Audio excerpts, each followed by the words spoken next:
you have so many tools. Just my last Yeah. follow-up, sorry.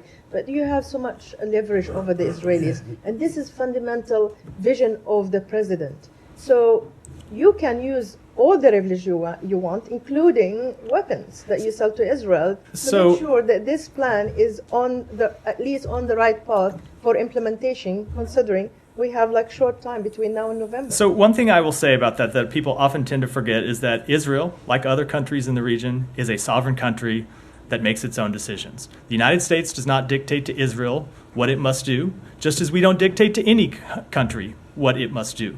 We present what we believe are the. We present what we believe are the. Good one, Matt. We present. No, I mean, but come on, yeah. We present. They're embedded near civilians. Israel has a right to try and target those civilians, but they also have the obligation to minimize civilian harm and take every step possible to minimize civilian harm. So that's why we were. As for other countries, look. We are involved in this because we see it as our responsibility as one of the world's powers to try and get involved and reach diplomatic resolutions and try to bring stability. We would welcome other countries' involvement in trying to tone down tensions. We would welcome the involvement of other countries in trying to reach a diplomatic solution, either to the conflict in Gaza, as we've seen with Egypt and Qatar, directly engaged as mediators, or to the situation in the north. There is, in many cases, a paucity of other countries willing to step up and take that job. Matt, on this one, You would welcome Iran.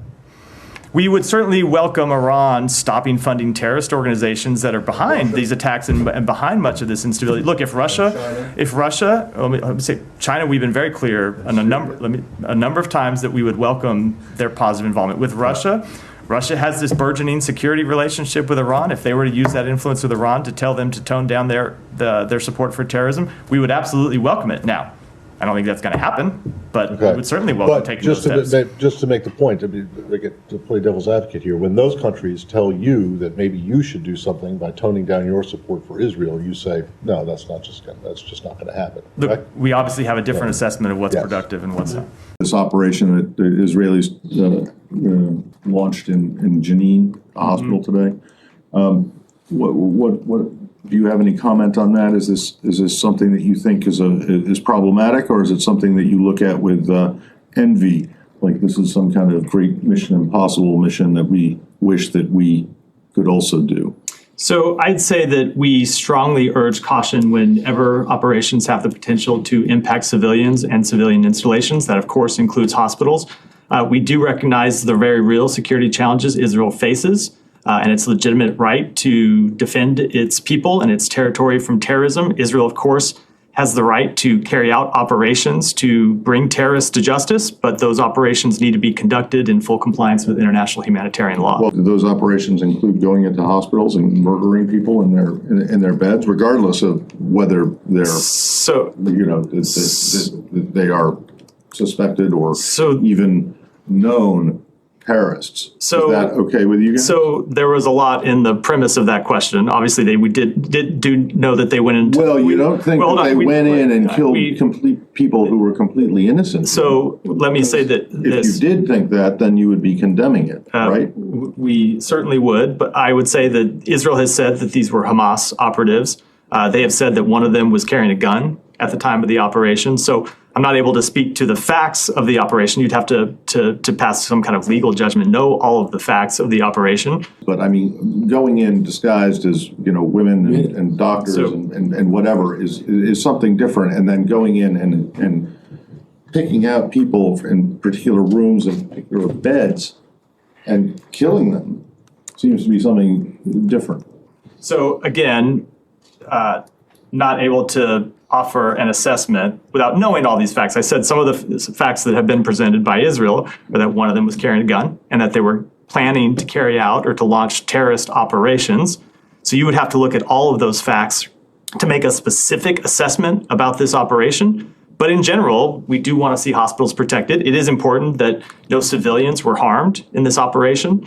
And as I said, we do believe as well. How do you know that? There have been no reports of civilians who have been harmed in this operation. One, based on Saeed's question about the demolition of the university, I don't know if you've seen the video. It's pretty widely available. I've seen but the it video. certainly looks, I mean, it looks like a controlled demolition. It looks like what we do here in this country when we're taking down an old hotel or a stadium. And you have nothing to say? You have nothing to say about this? I mean, to do that kind of an explosion, you need to be in there. You have to put the explosives down, and it takes a lot of planning and preparation to do. And if there was a threat from this particular facility, they wouldn't have been able to do it. So I have seen the video. I can tell you that it is something we are raising with the government of Israel, as we often do when we see raising as when, what? when we see to ask questions and find out what the underlying situation is, as we often do when we see reports of this nature. But I'm not able to characterize the actual facts on the ground before hearing that response. Yeah, but you saw the video. I did see the video. I don't mean, know. it looks like I don't know what was. It looks I like, don't you know know, what was a under that bridge being imploded. I don't know or what was something. under that building. I don't know what was inside. Well, yeah, inside. but it doesn't that matter building. what was under the building because they obviously got in there to put the explosives down to do it in the way that they did. Again, I'm glad you have factual certainty about it. I just I don't. All I just have don't. is what I saw in the video. I just right? don't. And I think you guys but saw I it can too. say we did see it, and I can say that we have raised it with And the it's government not of Israel. troubling to you? We are always troubled by any degradation of civilian infrastructure in Gaza, but without knowing the actual underlying circumstances, I'm a little hesitant, I think for reasons that should be understandable, to pass definitive judgment on it from this podium. On the principle of it, why is it so difficult for this government to say we condemn the killing of children, Palestinian women and children? Why can't you say the word condemn? Saeed, if you listen to what I said a moment ago, I hold on, Saeed, please don't interrupt me. Yeah. I said far too many Right. Palestinians have died. Thousands of Palestinian children have died, and it is a tragedy when one of them dies. Of course, we don't want to see a single child die. We don't want to see anyone die as a result of this conflict, which is why we have been working to bring this conflict to a close as soon as possible. But whenever you ask me these questions, I do think you continue to kind of just elide over the fact that Hamas bears a great deal of responsibility for putting those children in harm's way. Remember, it was Hamas that launched this war in the first place with an attack on Israel that killed men, women, and children, and that Hamas that hid and continues to hide behind children as human shields. So yes, we do not want to see any child die. We don't want to see any innocent civilian die, which is why we are working so hard to try to achieve a temporary ceasefire that would alleviate their suffering. Yet I have not heard the word condemn. I mean, you know, this war began way before October 7. I mean, you know, in fact, the reason that this administration was so strong on, you know, pursuing a Middle East peace and so on, because the war had been going on for decades before and so on. We heard this administration when they came into office talking about reopening the consulate, talking about reopening the PLO office here, talking about restarting and reigniting peace talks and so on, re-aiding UNRWA and so on, simply because that war has been going on for a very long time. Because Gaza was under siege for a very, very long time. Saeed, nothing that happened before October 7th justifies what Hamas did on that day. And it is what Hamas did on that day that led to the outbreak of this war and led to the suffering of so many innocent Palestinians. And I just feel it's important to correct that fact. I just want to follow up. I mean, you talked about Palestinian legitimate aspirations and so on, but insisting that this conflict began on October 7 does not recognize that, does it? Does it recognize that the Palestinians have legitimate aspirations that go back 75 years? Not just to October 7th. So they do have legitimate political aspirations that go back decades. It has been the policy of the United States for decades to try to achieve two states. But Saeed, I don't want to, not only don't want to, I fundamentally disagree that October 7th had anything to do with trying to answer the Palestinian people's legitimate political aspirations. It was a terrorist attack targeting civilians that killed civilians by a terrorist group that does not recognize the existence of the State of Israel. So when you look at trying to achieve a peaceful resolution to the decades of violence and the decades of political conflict between the Israelis and Palestinians, it is Hamas that has firmly rejected a political solution to that decades-long dispute. Yeah, but do you acknowledge that Gaza was under siege for basically 17 years, and every other year there would be an attack and a war by Israel, time after time after time, killing hundreds and thousands. There have been incidents going back in this dispute, in this conflict for decades. Nothing that happened on either side justifies the attacks of October 7th. So they have no sovereignty. We are trying to establish sovereignty for the Palestinians. But currently they don't. We are trying to establish it for them. Okay, so can you think of any other, how does this compare to Taiwan, for example? I think this is in terms of your belief in sovereignty. So you have a one China policy as it relates to China and Taiwan, which indicates that Taiwan is not sovereign, and yet you treat them as a sovereign entity, maybe not a state, but a sovereign entity. With the Palestinians, do you treat them with the same kind of regard, that maybe they're not a sovereign state, or you do not recognize them as a sovereign state, but at least they have a right of self-determination? So we do not treat them as a sovereign state, but we are trying to establish an independent Palestinian state. Okay. Just let me get to the answer. And we do support self-determination for the Palestinian people. Okay, but they do not currently enjoy the administration's thinking, and previous administrations' thinking as well. They do not enjoy the rights of sovereignty that, say, Israel or Jordan or Australia or Madagascar have. So I don't know what you mean by the question, but we do not recognize them as an independent state. That's a factual matter. But we are trying to establish. And thus, they have no right or claim to sovereignty. They are not a sovereign state at this point, but we are trying to establish them as one. All right. Is the Biden administration ever going to reopen the consulate for Palestinians in Jerusalem, and if not, why not? I don't have any update on that matter. It's something that we continue to look at. Go ahead. Secretary raised the point sorry. that the Secretary said back in 2021 that this would be done. It's 3 years later. What's the holdup? And it's something that we continue to review, but I just don't have an update. Well, what levers have you used? So we have used diplomatic levers. The Secretary That has... means that means the Secretary and the President and you and Kirby and whoever else standing up and saying, wagging your finger and saying that that's not really leverage. We have engaged with them on at a multitude of levels at this administration. And as you look at the list that we just went through with Humera, we have seen them take steps at our urging that have had real tangible impact, but they have not been enough.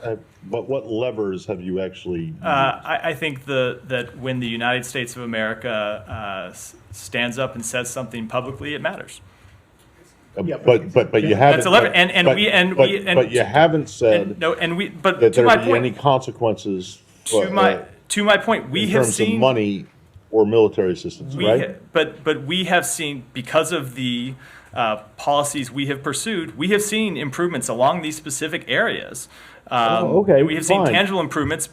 Again, okay, but not I'm just asking you what leverage have you used?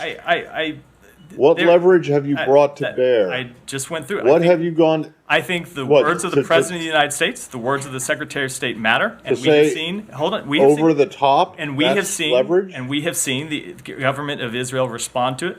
Not always in the way that we want, not always to the degree that we want or to the level that we want, but our interventions, we believe, have had an impact, and we will continue to pursue them because we believe they do. It's a little bit mind-boggling to me. Since when is a UN resolution, a Security Council UN resolution, not non-binding? Because that's a significant shift. That's not the understanding of most countries, and it's not the understanding of the UN either. This is not a Chapter 7 resolution, so I don't get how the US is now saying that it would be non-binding and basically giving the message that another country wouldn't necessarily need to comply with it. So let me explain what we meant by that. First of all, as we said yesterday, and we made clear all along, we have always believed that the path to a ceasefire and the release of hostages is something that will be reached through negotiations between Israel and Hamas, enabled by third-party countries, and in which the United States is participating, and not through a UN process, and that remains our belief. Nevertheless, when we say the resolution is non-binding, what we mean is that it does not impose any new obligations on the parties, the way, for example, some UN resolutions that impose obligatory sanctions, impose actual requirements on people to implement them. I mean, that's a little bit contradictory, if I may. I mean, either it's binding or it's non-binding. If it's non-binding, like you said, because it lacks provisions, why would anybody comply with it? It's non-binding in that it does not impose any new obligations on the parties, but we do believe it should be respected, that it carries weight, and that it should be implemented, as has always been the case, has always been our belief when it comes to UN Security Council resolutions. Referred to the Okay, UN but the abstention for means that any further- you're okay with it, you're willing to go along with it, and so what do you expect now to happen as a result of the passage of this resolution? So I think Do you expect that Israel is going to announce a ceasefire? I do not. It's, And that so do you expect that Hamas is going to release hostages? So I'm glad you mentioned that, because one of the things that we have objected to for some time is that most of the people that call for a ceasefire, we believe, are calling for Israel to unilaterally stop operations and not calling for Hamas to agree to a ceasefire where they would release hostages. Well, I think it goes both ways, doesn't it? It could, but so the wait.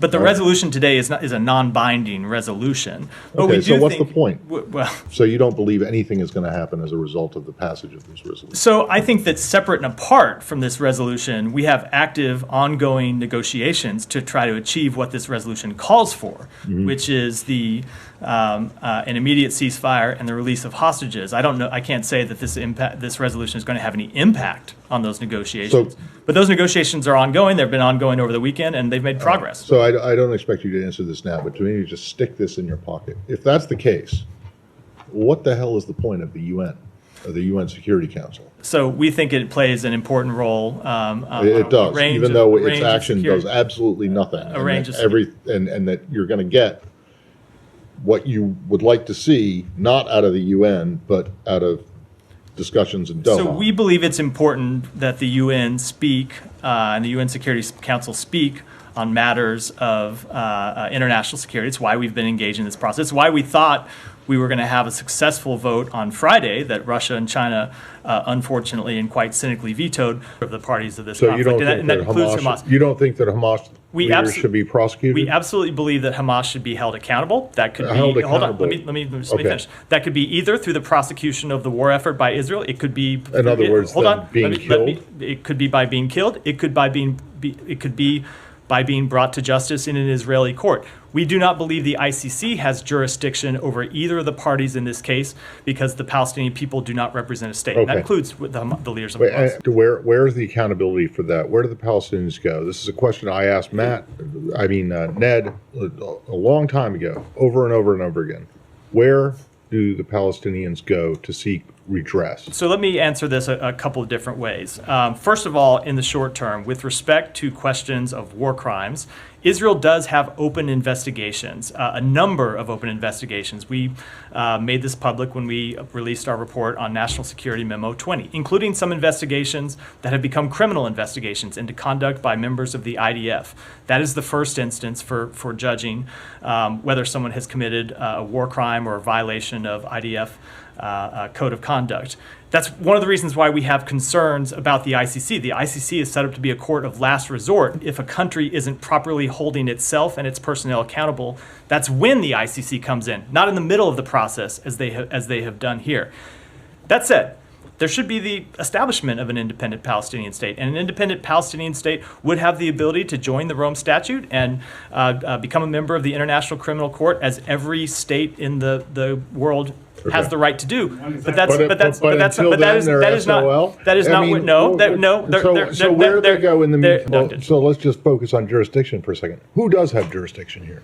So the government of Israel has jurisdiction over the occupied territory. We have jurisdiction over Gaza, which is not entirely They occupied. have jurisdiction into looking at the actions Okay, by their so the military personnel. Palestinians, if they have a complaint, they have to bring it to Israeli courts. We have jurisdiction, and You have with the jurisdiction? use of our equipment. I'm sorry. How do you have with the jurisdiction? use of our military equipment Matt, that we have provided? How do you have jurisdiction? If you look at the Leahy law, if you look No, at that's not jurisdiction in a criminal process. That's not in the jurisdiction criminal over- process, but it has to do with the determinations that we make and the policies that flow but from that's it. not So, but jurisdiction. Matt, long term, you were right that we want You see. used to work for DOJ, Matt. You were, Come on. you- There's no it is- U.S. it does is not have jurisdiction There are here. different. I wasn't referring to criminal jurisdiction, Matt. There are different ways to look at this. Long term, we agree with you that the Palestinian people should be a state that has and have the ability to make these determinations. But that's not where we are today. That's where we're trying to get to.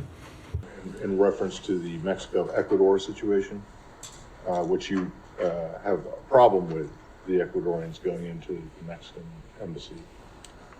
Is it still the U.S. position that what happened in Damascus did not involve a legitimately protected diplomatic facility as covered by? It is our position that we are still attempting to answer that question, whether it was a consular facility or not. And if it was? I don't want to deal with hypotheticals. We're trying to determine the facts of the situation.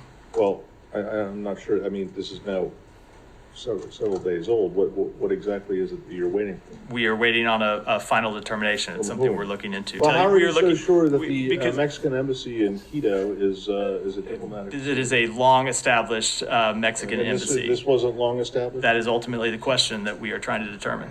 Even if it was an established diplomatic facility and there were also, like IRGC folks in there, would that justify an attack? Again, I'm not going to get into hypotheticals. We want to answer the factual question before moving on to that second order one. In April, there was an attack on an Israeli attack on an Iranian diplomatic facility or consular facility. I think at the time there was never a conclusion from the US whether it did count as a consular facility or not. Now we've got an attack on Iranian territory. Do the Iranians have the right to self-defense in this case? So I'm going to answer that question this way. The right is one question. What's productive is another. And ultimately, we don't think it's productive or conducive to anyone's interests, including Iran's, to conduct further actions, be they retaliatory or not. Any further action by Iran just raises the risk of increased tensions. It raises the risk of further response from Israel or from other parties, and ultimately gets us into this position that we have worried about from the beginning, that you get a conflict that can spiral out of control. Like trying to understand when President Biden said that entering Rafah is a red line, and at the same time he will say we're gonna keep sending weapons and we support Israel. I mean, just in English wording, how does it work? Red line, don't enter Rafah. But at the same time, we're going to give you weapons if you enter Rafah or not. Is it right? So I think the president's remarks were very clear. But again, as I said, with respect to Rafah, let's just wait and see what the plan that Israel develops looks like before we pass any judgment, either on whether it's credible, whether it can be implemented, or what the United States will and will not do. But as the president said in that interview, and as you've heard the secretary say, and me and others from the administration say a number of times, we support Israel's right to continue to defend itself, and that's what that will be our policy. What about, did you watch the report on CNN inside Gaza hospital? You see the starvation of children. Some images we used to see in Uganda, some pictures we see in African countries like 20 years ago. Now we're seeing it in 2024. Kids are starving to death. So I didn't see that specific report, but obviously we've seen multiple reports of incredibly dire humanitarian conditions on the ground in Gaza. And that's why we not only have been pushing the government of Israel to do more, and as I said, we've seen some modest improvements, but not enough. But it's why the United States has airdropped its own humanitarian assistance in and is working on a maritime option to get assistance in. Last question. I want to bring your attention to, 2 days from today, May 11, will mark the second anniversary since an Israeli sniper killed our colleague Shireen Abu Akleh, a Palestinian-American journalist. And I want to ask you, are you satisfied that everything that could have been done to bring those responsible, to hold them accountable, has been done? And do you consider that case to be closed? That death continues to be a tragedy, one that was investigated by the Israeli government, one that we investigated, and I don't have anything further to add to what we said before. What we said in the past. So the case is closed. I just don't have anything further to say on what we've said many times. From one question on the killing of Turkish American activist Ayşenur Ezgi Egi. Recent reports dispute Israeli account that she was shot accidentally. Given the what happened with the Shirin Abu Akleh's case, is the U.S. reconsidering its stance on the Israeli narrative on this, and is it still the U.S. position that you are waiting for the results of the Israeli investigation instead of launching a U.S.-led independent investigation as demanded by Ayşenur's family? Yeah, we are going to wait to pass any judgments about what steps ought to occur next until we have, in terms of from an investigative standpoint, until we've received the results of that investigation. We think they ought to be that investigation needs to be thorough, it needs to be prompt, and it needs to be transparent, and then we'll make any determinations at the conclusion of that investigation. But that said, as the Secretary said earlier this week, even knowing what we know now, we know enough to know that the Israeli security forces need to make changes in the way that they are operating in the West Bank, because you have now seen not just one, but 2 American citizens killed as a result of what the Israeli forces the Israeli forces admit themselves were fire from in this case the IDF. What changes do you expect from Israel, and what consequences? Will there be any consequences for Israel for killing a U.S. citizen? So we want to see changes to the rules of engagement. First of all, with respect to consequences, you do need to wait to see the results of the investigation to know whether there need to be any specific criminal consequences for the individuals involved. It's important that investigation play out. And as I said, it ought to be prompt and thorough and transparent. I mean, is it still your position that you are not saying publicly who you believe carried out these attacks? I don't have any comment on it at all. And is there any reason that you wouldn't say what your assessment is of who carried these out? I just don't have any comment on it at all. Okay. 2 days ago, you said the US was not aware of this incident in advance. Is that statement still accurate? The statement I made on 2 days ago was absolutely accurate. That you didn't know about the incident in advance? Correct. Okay. Because, there has been some reporting that there was a call from the Israelis to say that something was going to happen in Lebanon on Tuesday. Do you have any comment on that report? The statement I made on Tuesday was 100% accurate. Okay, and just to follow up on the point about targeting and international humanitarian law, presumably the State Department is aware of the amended Protocol 2 of the certain conventional weapons, which prohibits the use of booby traps or other devices in the form of harmless portable objects. And given, just to reiterate the point, thousands of explosions, 2 children killed. We've seen explosions in public places, in grocery stores, on the streets, healthcare workers among casualties. Does that feel to you like a targeted attack that falls within the remit of international humanitarian law? So I'm not going to talk about feelings here. We deal in factual assessments of law. Those are the type of assessments that we conduct over time, where we gather information and make those assessments based on the facts, based on the law.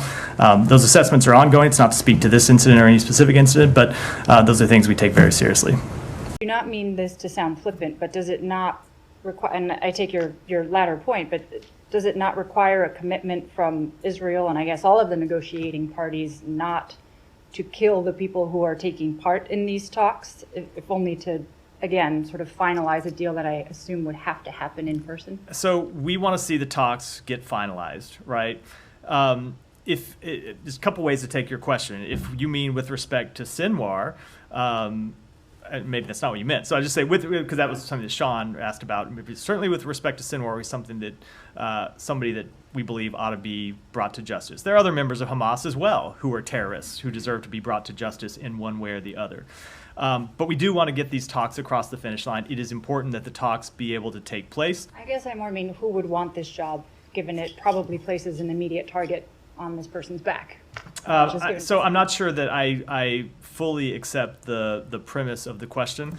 I would hope people would want but I would just say, well, there are a number of people who've been involved in the negotiations. I would just say, I would hope people would want the job because they would see getting a ceasefire deal in the interest of the Palestinian people that they purport to represent. I feel that the attack on Mawasi that killed close to 100 Palestinians, injured about 300 others and so on, under the pretext of targeting Hamas leaders, which is really a very convenient. A pretext is a big word, Saeed. I just want to make sure that's the word you mean. Okay, I mean, under the claim that they were targeting Hamas leaders, which they never have to prove anyway. They can say, we know that this X person was there and Y person was there, so we target them, we kill all these people, then nobody's going to ask us. And the most they can do is just, we will launch an investigation, which we never hear the results of. So you don't feel that such a crime, really, using